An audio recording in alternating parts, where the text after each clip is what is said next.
Hey, are you guys hearing the music? I am not. Nor am I. Okay, give me a second. Sorry, I forgot. I should have brought that up. I was not not I figured it would start soon.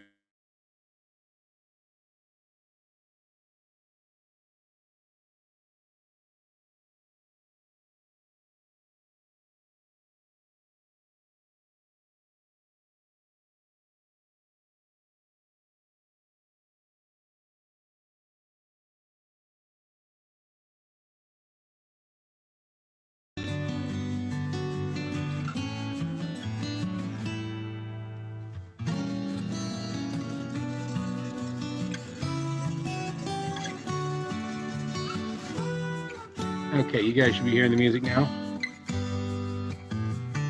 Yep. Cool, thank you. Okay, we'll just kick off the video here in 4 minutes or so. Sounds great.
as panelists. We'll be happy to take questions.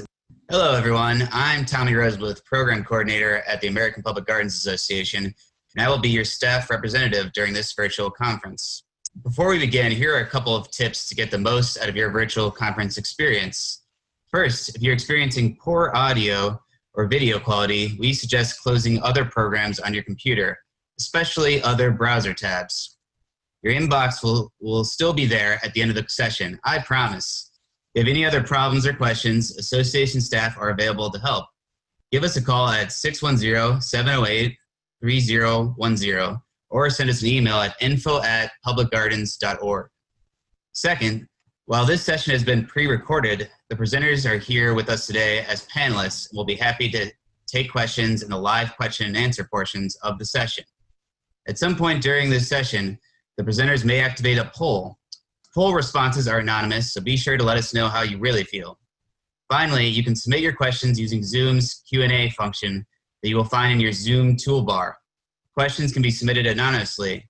You can also upvote other questions to indicate you would like to hear them answered. We will try to answer as many questions as we can during the live Q&A portion of this session. Some questions may be answered directly through the Q&A feature. Thank you and enjoy today's session. All right. Hello. Thank you so much for being here. My name is Adam Haas, and I'm the Interpretive Programs Manager at Phipps Conservatory. Today we'll be talking about addressing polarizing topics, challenging topics, and doing so in a way that is mission-driven while meeting the needs of the communities that we serve. We are in no way short of challenging topics that gardens, museums, cultural institutions need to be addressing. And we should be safe places for not so safe conversations, especially in the light of recent events, which are alarmingly showing that there are fewer and fewer safe places. So I'll be talking about a couple projects at Phipps, not so much as a how-to, but hopefully as a conversation starter. And hopefully people will share their own experiences, and maybe even this can serve as sort of a networking event for gardens looking at similar topics or confronting similar challenges or barriers. So to that end, I would like to start with a poll, which should be up on the screen. So are there challenging topics that you think your garden should be addressing, but is not? So that's just a yes, no. And I'll give a little bit of time here for those responses to come in. And then we'll, of course, discuss this later on in the Q&A. And then also, of course, we're curious about what they are. And this is, if you're interested, you could, as this recording is playing, start conversations in the text function or the message function, and maybe find somebody else that is looking at a similar thing. So by all means, have sidebars as this plays if you're so interested. And of course, then again, in Q&A, we can delve into this live. And of course, another corollary to that is to be thinking about why not? If there are issues you're not addressing, can we identify why not? One of the challenging topics that we wanted to address at Phipps is climate change, right? It's relevant to our mission, certainly. Part of that mission is to advance human and environmental health and well-being. So what could be more relevant than an existential threat to people and planet? But for some reason, this is a sensitive issue. It's a polarizing issue. It's a political issue, which is a whole nother session. But regardless, it's challenging. And so in addressing climate change, we thought we really had to identify what our intended outcome was. What was the end game of talking about it? Was it to, you often hear raise awareness, and what exactly does that mean? So we, well, do we just put out some signs with the facts, right? Some graphs and some polar bears out swimming in the ocean. And I'm not saying that those are bad at all, but would those achieve what it was we were setting out to do? So someone sees a sign like this, comes to Phipps, reads it, and believes that climate change is real and happening. They'll say, yeah, right on. Yep. And the person comes to Phipps and doesn't believe climate change is happening, sees the same sign, not likely to change their minds. It's not going to sway anybody. And so either way, it's not going to really lead to any action. It wouldn't help achieve our mission, and nor would it really serve the audience reading them in any meaningful way. So climate change is also, it's this topic that just can feel so big and so overwhelming and daunting that people might think that it's too much to look at, I can't have an impact on it. And two, our gardens, they're places of respite, they're places of beauty, and sometimes we don't want to upset people too much because they came here to see very beautiful things and feel good. We don't want to necessarily hit them over the head with anything that's really, really too severe. But in order to bridge that gap and actually catalyze change, we made our goal about this demonstrating to our audiences that every one of us can have an impact. It may be daunting, but you can do something about it if you are so inclined, and you can do it right now. So we wanted to be thoughtful and deft in how we approached it. And we had assumptions about how the audience might respond. But that's all they were. They were assumptions. We didn't really know. So we did what I think is the single most helpful thing we could have done. And if nothing else in this presentation is helpful at all, I hope it's this. But we asked them, right?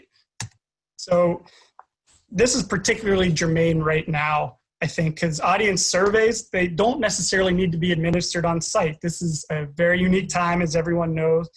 Some gardens aren't open at all. Here's one of our rooms just a couple weeks ago. Those of us that are going to open back up, we're probably going to do so at reduced capacity. And people on site aren't going to be touching kiosks, right? So, but most of us have email lists. Most of us have member networks with their information, or now maybe we even have email addresses from the time ticket purchases for the sort of control of crowds. So there are ways to reach out to people remotely to solicit their feedback, gauge their attitudes, their expectations, whatever it might be. And these can even be a tool that allows these people to engage with your garden in a more personal way when a physical visit might just not be possible. So our first step was to identify our visitors' existing beliefs, attitudes, and behaviors concerning the climate. And the better we could understand that, the better we could craft a message and facilitate a meaningful experience that really resonated. So again, we asked them, and luckily for us, there's a lot of really great work out there looking specifically at climate change and perceptions and attitudes. And one of these is the Yale Program on Climate Change Communication. Here's their website. It's awesome. Can't recommend it highly enough. And one of the many valuable resources they have is this, what they call the 6 Americas. So like most issues, climate change, there's more nuance to it than yes or no, than pro or con, than it's real or it's not. It's not climate change is going to kill us all, or climate change is a hoax invented by the Chinese. There's nuance in between. It's almost like a bell curve, right? And so in their research, they identified these 6 segments that you're seeing right now. So on the left-hand side, there's alarmed. These are folks that, believe climate change is real, happening now, it's affecting us now. To the other far right side, incidentally, climate change, it's not a thing, it's a hoax. Right? And clearly you're going to want to message to these different segments in very different ways. And we thought, man, it would be so cool if we could segment our audience this way. And so we reached out to them and we said, hey, can we use your survey, even an abbreviated version of the survey? And they said, yeah, sure, totally. So we did. And since then, they've actually added a piece to their site where they've shortened the survey even more. It's sassy, you can see, it's super short survey.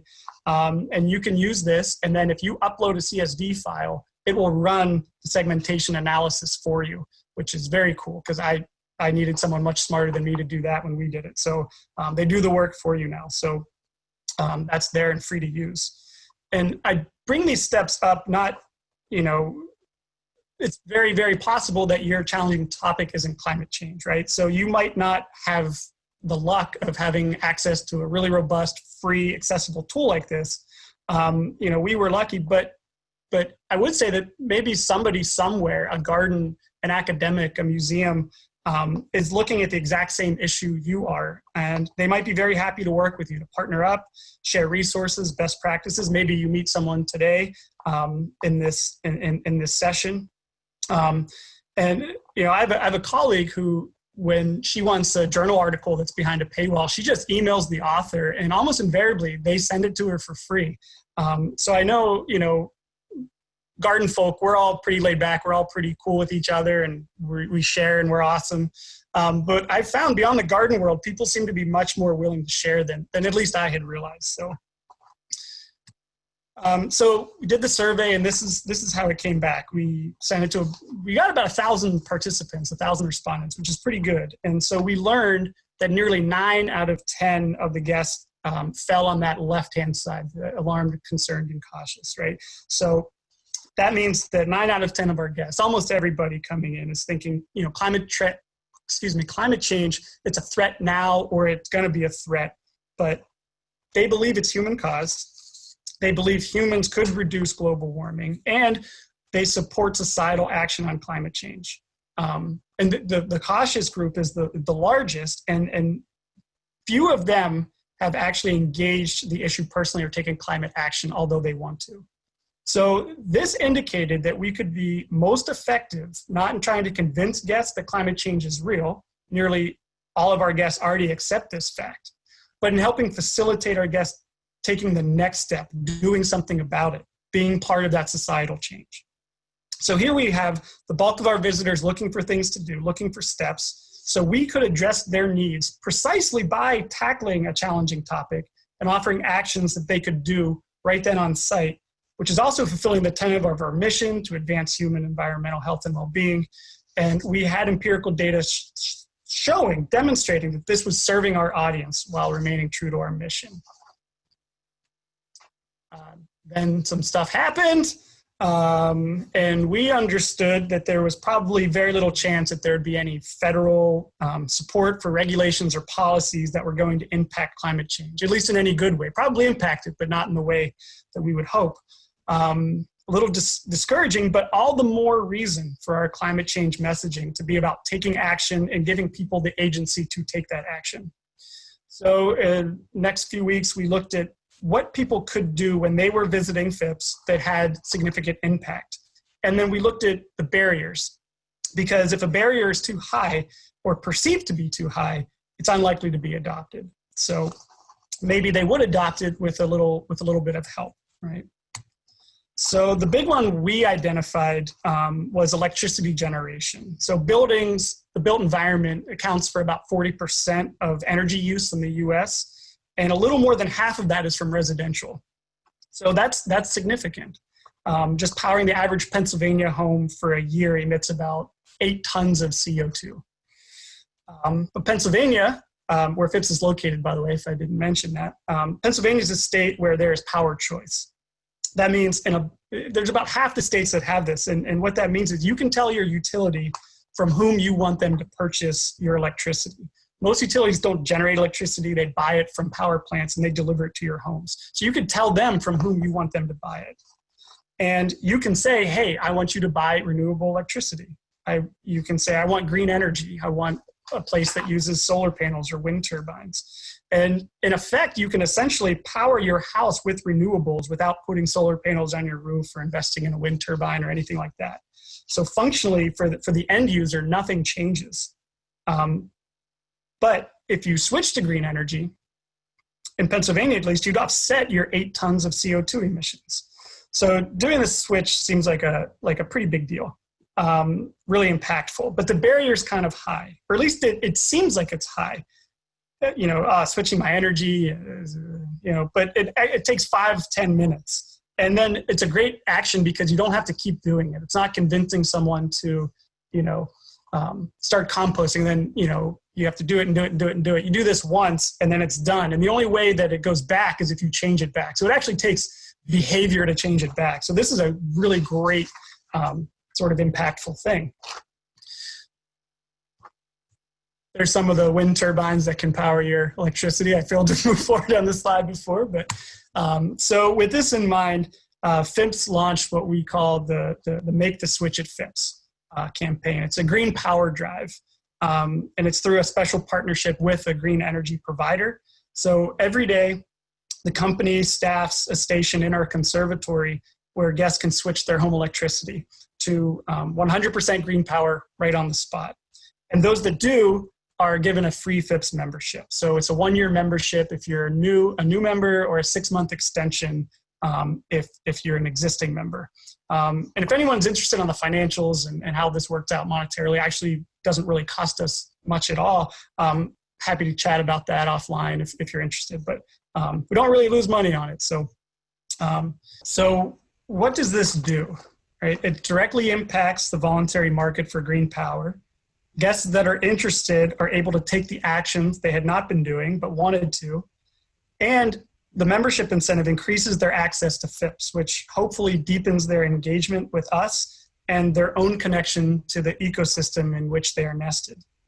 The program is nonpartisan, it's voluntary, and it speaks to those who believe in climate change and think something can and should be done about it.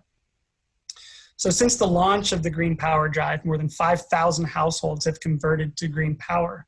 And each year these households use green power, they prevent roughly 37,000 tons of carbon dioxide emissions, right? And follow-up surveys show that people that do convert, the majority of them are sticking with the green power after their membership incentive expires. So 37,000 tons of carbon dioxide emissions. What does that mean? And again, it's probably much more than that. So that would be the amount of carbon that would be sequestered by 40,000 acres of forest in 1 year. That would be the amount of carbon that's emitted from 4-door typical sedans driving 83 million miles. It's the equivalent carbon dioxide emissions of burning 37 million pounds of coal. And it'd be the same as burning 79,000 barrels of oil.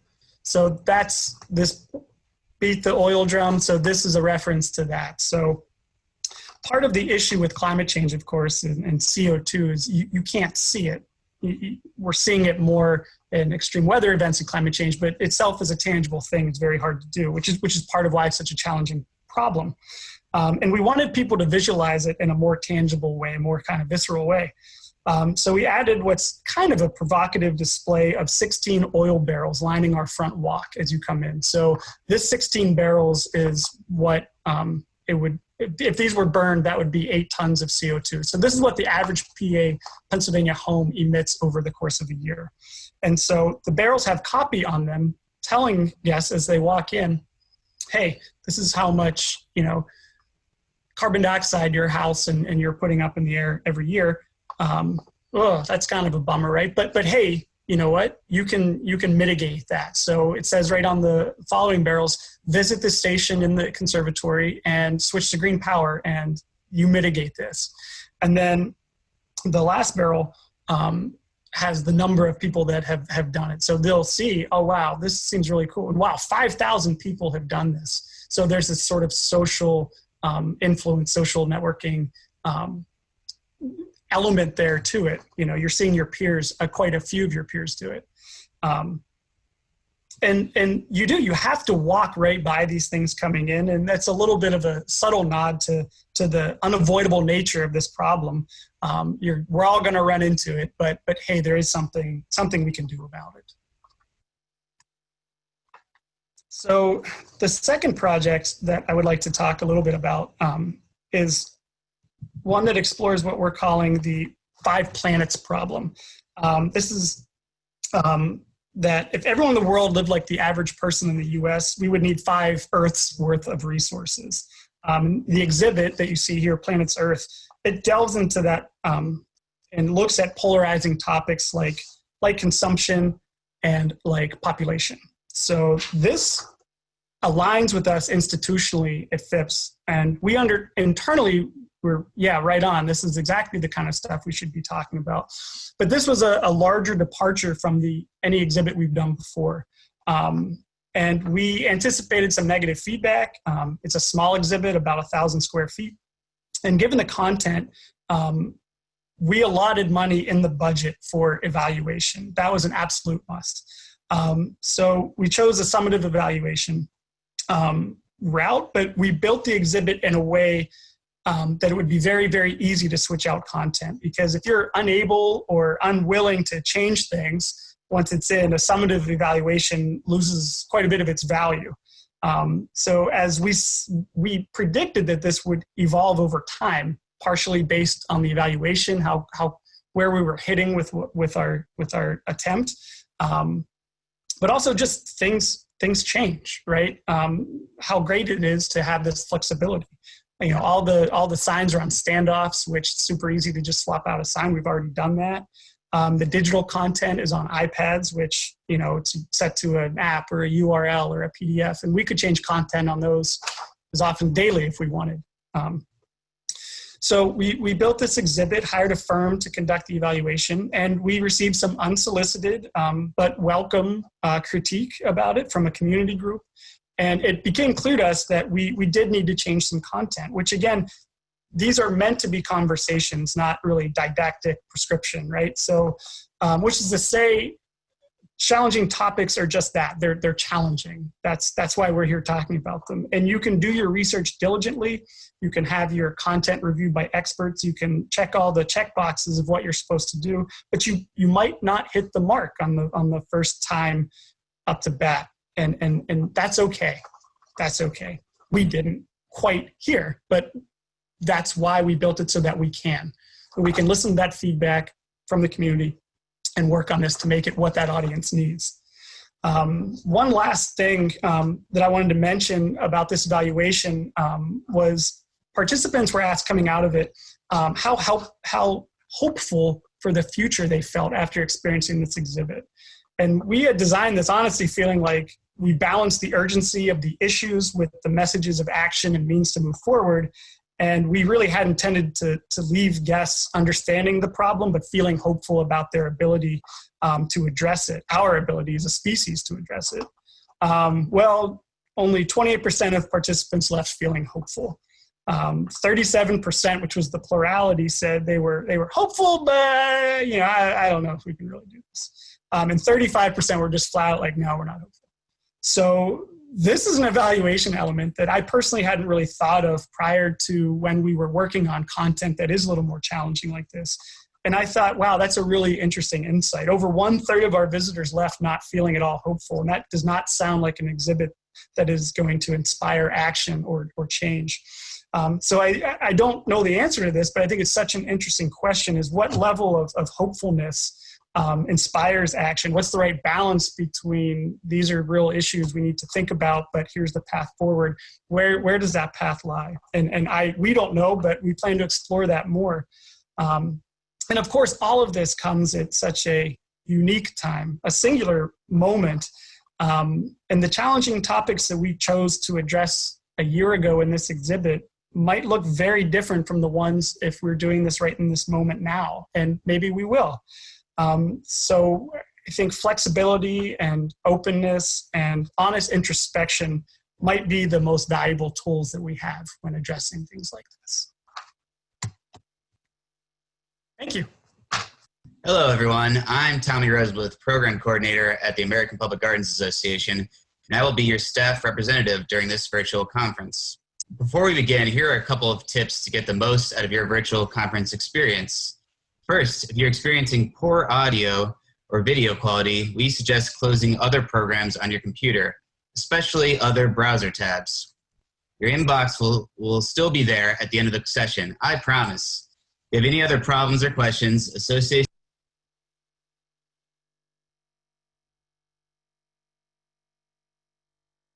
Hey everybody, thanks so much, Adam, for that wonderful talk. We have limited time for questions, so it looks like we got 3. So I'm just gonna start with the first one. How do we handle tough questions when we're all working very hard to reconnect with our supporters in the pandemic world? We may feel less enthusiastic about ruffling feathers. Adam, you're unmute yourself there. How's that? Perfect. So, yeah, that's totally understandable. But to be honest, I think this might be the perfect time to start talking about these things. People might be primed, given everything been going on with COVID and with sort of the social justice movement coming to the forefront. These are always challenging, and there was an element that was concerned about talking about this at our garden in the first place, that it would upset people, but that's always going to be a risk, and that risk might be more pronounced now, but I kind of feel like it might be the perfect time to do it, because people are primed to be addressing things and thinking about things, and maybe even challenging themselves in ways they haven't before. So it's a balance, and only you know your audience the best, but it might be the ideal time. And as a follow-up, we have a question about survey fatigue. Are other departments in your gardens also looking to send emails, and how can we mitigate that to get feedback on these sorts of surveys and questions? Sure. Yeah, you don't want to bug people too much. So our survey for the climate change, we did do in-house, so that was right on the floor. People could take it when they were experiencing it. But then I said, if people can't get there now, you can send these things out. The way we handle that at Phipps, at least, is through the marketing department. There's parameters set by how often email blasts, things like this can go out. And it's just a matter of advocating for your department to get on that schedule. So it's a absolutely correct thing to be concerned about, but we just make sure that we get on the schedule. And sometimes that takes some effort in advocating internally about why it's important. But if it is related to your mission, I think that that's a pretty strong case that you can make. And then, unfortunately, it looks like we can only get to one more question. We have a question about, what do you know about membership renewal rates from the guests who took advantage of the program? So I did see that question come up, and I was trying to get access to the results of that survey. I don't, but what I recall, and I can find the number for sure, but it was about 90% of people that after their membership incentive expired, that they stuck with Green Mountain Energy.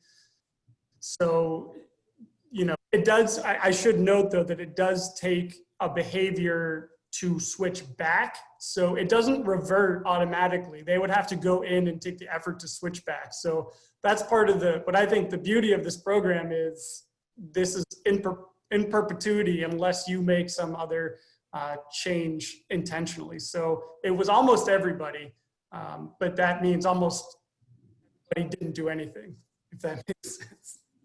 Yeah. Unfortunately, that is all the time we have for this session. I do see we do have a couple more questions, but luckily this chat will be saved, and I'm sure Adam would be happy to follow up with some of you. Absolutely. Do apologize about the poor video quality, but we'll post the slides up on our conference website and send that out to everybody. So again, we'd like to thank our presenter, Adam Haas from Phipps Conservatory and Botanical Gardens, and all of you for being a part of today's session. We'd also like to thank Lake Flato for sponsoring the Education and Communications track at this year's conference. Learn more about Lake Flato at lakeflato.com. Please stay tuned for some fun short videos from your garden colleagues and an informational video from the United States Forest Service. And be sure to join us for Celebrate Design today at 3:50 p.m. Thanks again for coming.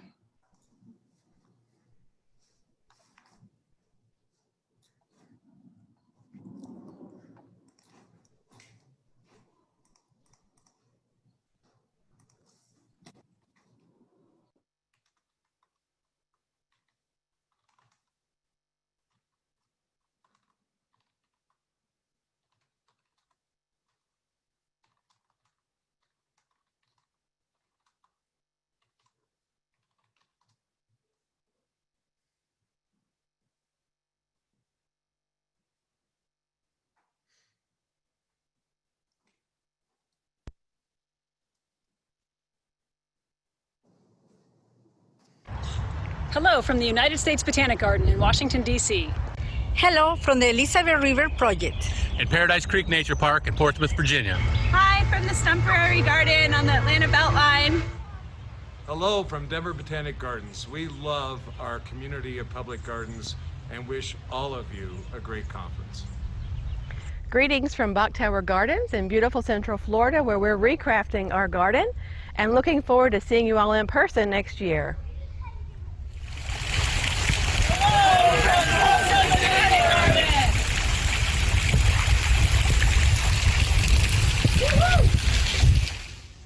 Hello from the West Virginia Botanic Garden in Morgantown.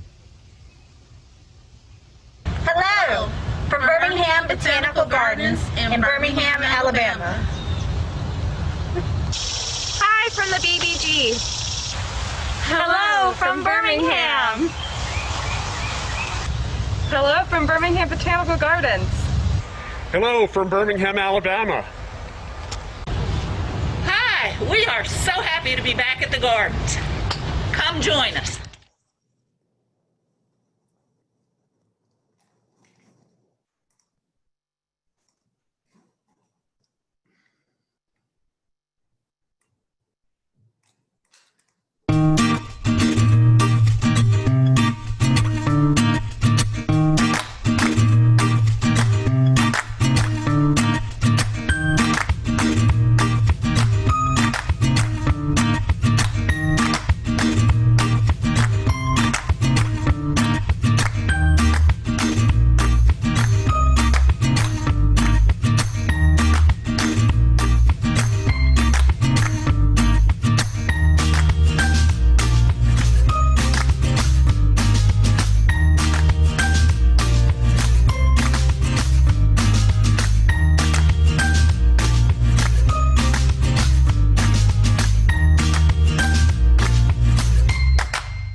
At UNC Chapel Hill, spring produce is ready for harvest, but COVID-19 means fewer volunteers to do the work.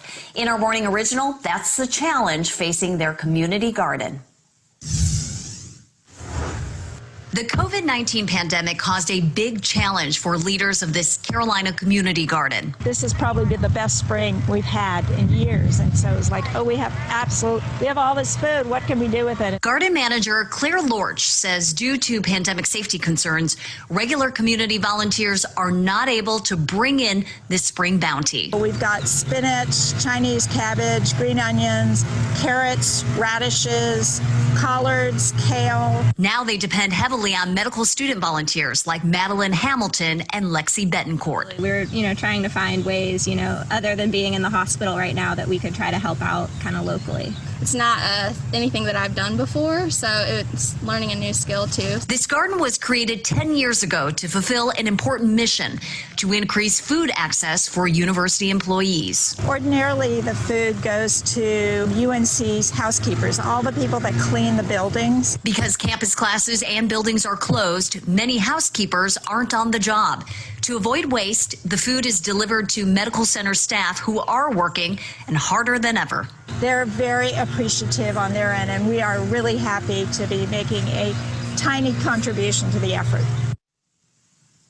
Contributing in many different ways. The garden is part of the larger North Carolina Botanical Garden, which is closed for now. However, the trails around the gardens are still open so people can enjoy nature.